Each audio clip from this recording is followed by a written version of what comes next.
Hello and welcome back to Leave a Message, the series where you call me and you leave me a message and then we listen to them together. This is episode 9. I want you to know that if you comment and you say, like, I like this, I don't like this, I will listen to that. Last week somebody commented and said, dang it, I was looking forward to the voice messages, like hearing them, because last week I read them. Ask and you shall receive. We're going to listen to them, and yesterday I went to Flagstaff, so we're going to listen to them, and it's going to be like a voiceover look at these pretty clips that I took in Flagstaff. So hopefully you like that. If you have any ideas or recommendations for formatting for these videos, I would love to hear them, and I would love to take them into consideration and like experiment with them. As usual, there are 2 rules. Make sure you are speaking up if you're going to call, and make sure your message is no longer than 3 minutes. You will get cut off in the middle of a sentence, and I think I just have to allow myself to say that I can't use it. If you want to participate but you don't want to call, you can go to the link in the description and it'll take you to a Google form, and then you can type me a message and then I'll read it. If you want to do that, maybe consider leaving like a picture. It doesn't have to be of you or anything. It can just be a picture that you took or a meme that you think is funny. Whatever you want to do. Okay, that's enough of that. Let's get into it. Hi, Emily. I'm McKaylee, and I'm nervous to share, but I'm really happy I stumbled across one of your videos. Right now I'm 26, and I just want to speak to my 16-year-old self, and the things that I would tell her are: take care of your body. Remember to prioritize your mental health. In this world, we are all more connected than we will ever know. Standing up for yourself is important. Taking care of others is important. But most of all, take care of yourself. Don't hang around men. Don't walk home alone, late at night, alone. One day you'll have a baby, and one day you'll go through many different kinds of struggles. But at this age, I'm here to take care of my younger self. For all the moments that she felt like she couldn't survive, I'm living proof that she did, and she does. And now I'm not surviving, I'm living. I'm 2.5 years clean from alcohol and drugs, and I have a 7-year-old son. I'm building my own career, and I just got my first dog, and she's a rescue. I had no idea that my life would be full of love and happiness, all by choice. I never knew it was a choice. But today I do, and I'm grateful for this platform, and anyone listening, I just hope that you feel loved today by yourself, and if you have a higher power, remember that we're not alone. It doesn't have to be God, but like I said earlier, we are all far more connected than we'll ever know. And for that, I am grateful, and I hope you all have a blessed day. Hi, McKaylee. There are so many ways to spell your name, and this is the one that I chose for today. Thanks for answering the prompt. Don't hang around men. So real. I would give that advice to pretty much everyone I know. The thing that really stood out to me the first time that I heard this, and every other time that I've listened to this, is one day you'll have a baby. Something about that just like really hits. To say to such a young girl, like, one day you will have a baby. It's something about that is so sweet. And not only did you have a baby, but now you have a kiddo. I'm sure he is very loved. I would bet he's a sweetheart. And just judging by the way that you said, we are more connected than we will ever know. You said it twice. And the way that you said it, I feel like there's probably a story behind that. So if you're interested in calling back and you want to share that story, if that is even real, please do. Thank you so much for calling, and I hope you had a good day. Hello. I stumbled across your YouTube, the thumbnail and stuff, and I was like, oh, cool. I love typing in random phone numbers and leaving messages. No, not actually. I don't actually do that. But I just thought it was a cool concept. I hope that it goes well. It kind of reminds me of that guy that I think I don't know if Reddit still has it, but when they had live, sorry, there's beeping in the background. My husband is trying to wake up, and even though it's 12:30, he is very, very sleepy. Anyways, it kind of reminds me of on Reddit, there was that guy for a bit where he was a gecko. He dressed up as a gecko, and you would call in, and he was a gecko therapist and stuff. That's what it kind of reminds me of.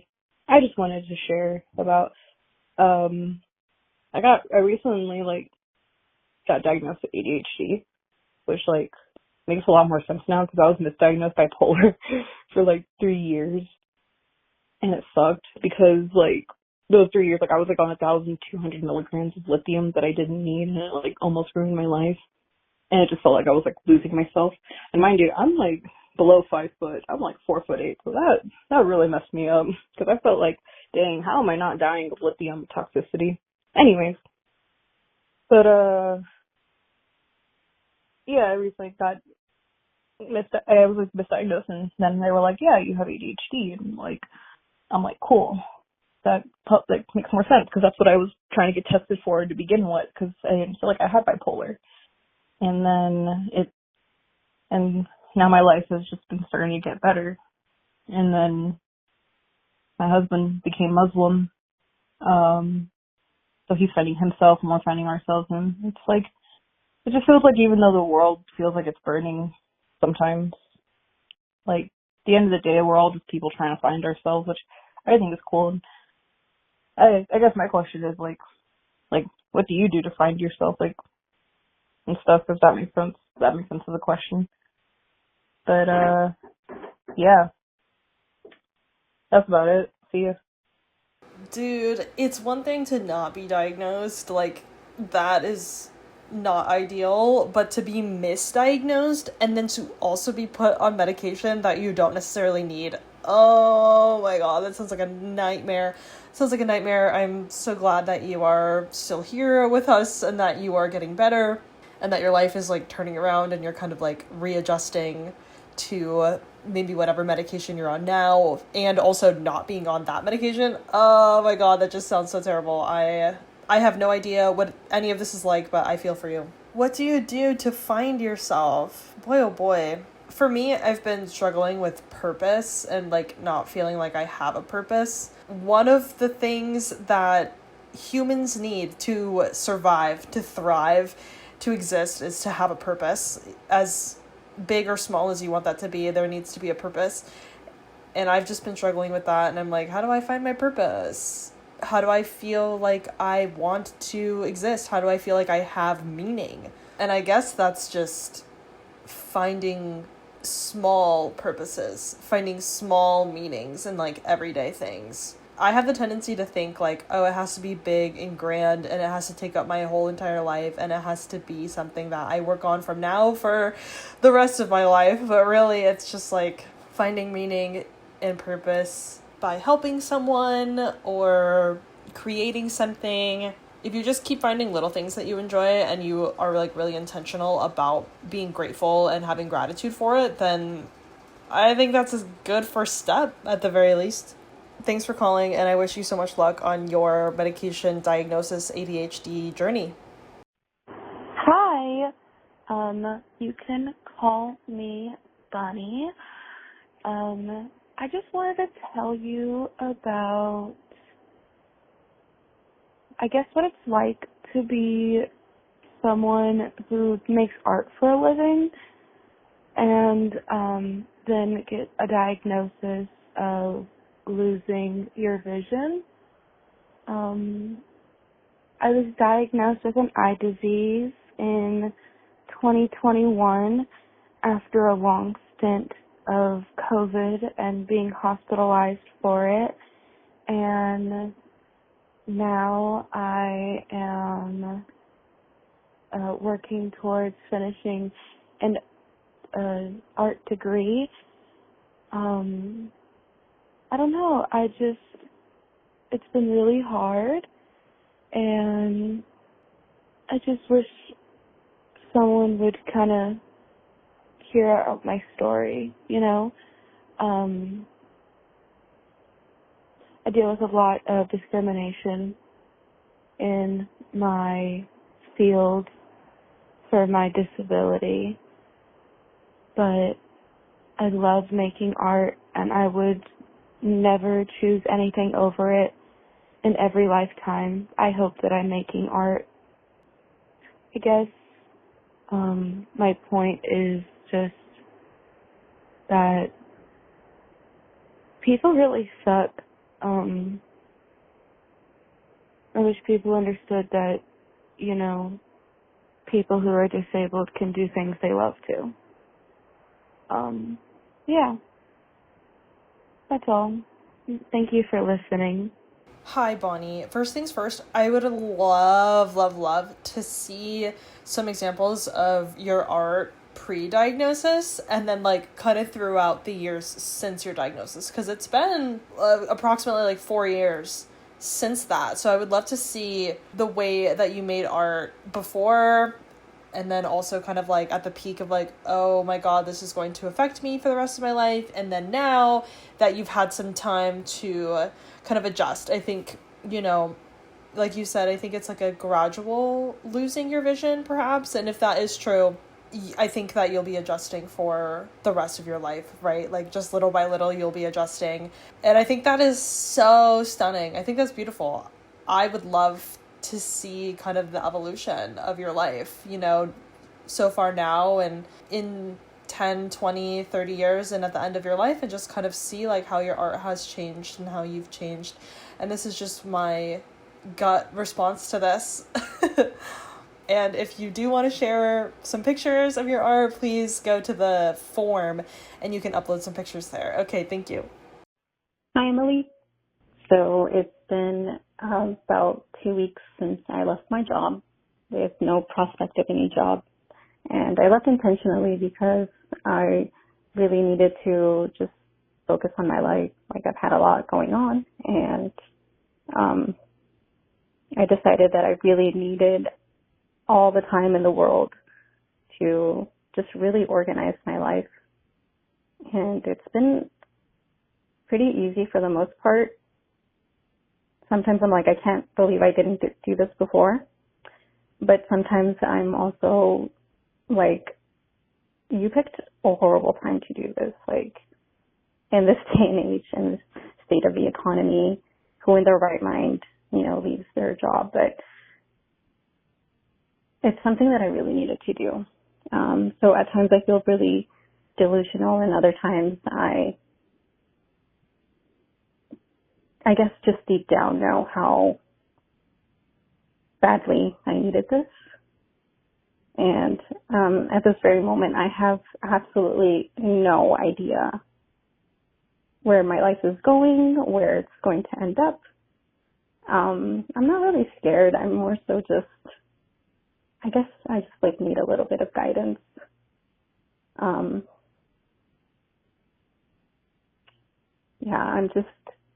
I feel very privileged, and I know I'm very lucky, and for so many reasons. But it's just kind of a strange feeling to be still at a crossroads, not knowing where you're going to go, and it's a little bit scary, but I'm trying to, for the most part, be positive, and I just deep down, I just know that no matter what, it's going to be okay. That's pretty much it. Thank you for listening. And you are so right. It is going to be okay. You said a couple times that you know that you needed to do this and it was the right thing. So as long as you listened to yourself and you did the right thing and you didn't go crazy and say like, I'm going to do this crazy thing, then it's going to work out. And it might just take a little longer than maybe you anticipated, or might just take a little longer because, yeah, the economy is crazy and it's like literally impossible to get a job. But that doesn't matter because you took the first step of doing the thing that you knew that you needed to do. And honestly, the rest is just kind of up to the universe. That's what I tell myself. I'm like, okay, well, the only thing that I know to do is this, so I'm going to do it. And until I know the next thing that I need to do, I'm just gonna work on whatever I need to work on. Collectively, every single person, especially in the United States, is so wildly burnt out, and I think it's just a matter of time before everyone who has the means, at least, to just like, okay, I can't do this anymore. Like, I have to stop. I have to take time off. I have to move in with my parents again. I have to do whatever it is I need to do to just take a break. So I don't think that you are alone in doing this at all. I think it is really hard for people to do, and it's really hard for people to talk about. I think there's a sense of like, oh, I failed, or whatever it is, and that is not real. It's so BS. Like, don't even begin to think about that, you know, like feelings like that, where it's like, no, the government is tricking you. Honestly, like the economy and like all that garbage, like it's capitalism, it's tricking you. So I'm really proud of you for taking this time. I don't have any guidance aside from wait Honestly, do whatever you need to do to reset. There will come a time when you know what to do, and at that point, you can do it. Thanks for calling in. Good luck. Hi, Emily. My name's Jazz, spelled Jas, and one of your videos was randomly recommended to me, like, just now, and I was like, that's pretty interesting, so I decided I'd come outside so I wouldn't wake anybody up and call. I am 23, almost 24 years old, and I just mowed my first lawn ever today. And it was really fucking hard. Can I cuss? Am I allowed to cuss? Anyway, sorry. It was really hard because I live on a slope, basically. Like, the whole yard is a big slope, and it is a massive yard.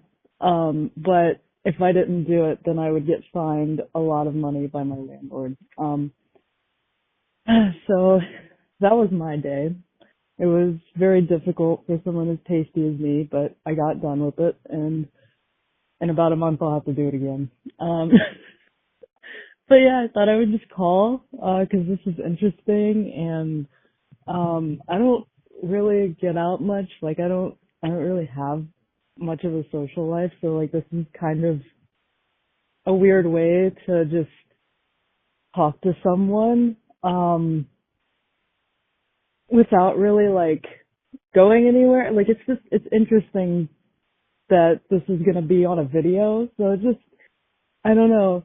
I'll probably call again, like, I don't know how long later, but, yeah, I'm really interested in, where this goes and where your channel goes, and I hope that everything goes well with it, and, I hope you get 8.2 billion subscribers. Have a good night. This is one of my favorite uses of this video series so far, is you just calling to say, like, hey, I mowed the lawn for the first time in my life, and it was really hard, and I think that's so funny. And also, congrats, you did it. And doing it for the first time was probably so hard and maybe even scary, and now you know exactly how to do it, and it's not going to be so hard next time, except it probably will, because it'll be May, and it's just going to get hotter, is what I'm saying. I would love for you to call back, and I would love for you to call back once a month, and every time you have to tell us that you mowed your lawn. I think that would be really funny. You don't have to do that, but I think you should think about doing that. Thanks for calling, and thanks for being so silly. I'm proud of you, and I'll talk to you again soon. That's it for today. Thank you to everyone who called. I am officially caught up. That means that I don't have any more usable voicemails to get through, so I'm gonna go on vacation, and maybe I'll post next Monday if you guys call, if you leave a message. If not, then I'll see you on the next Monday. Have an amazing week, and I'll see you in the next one.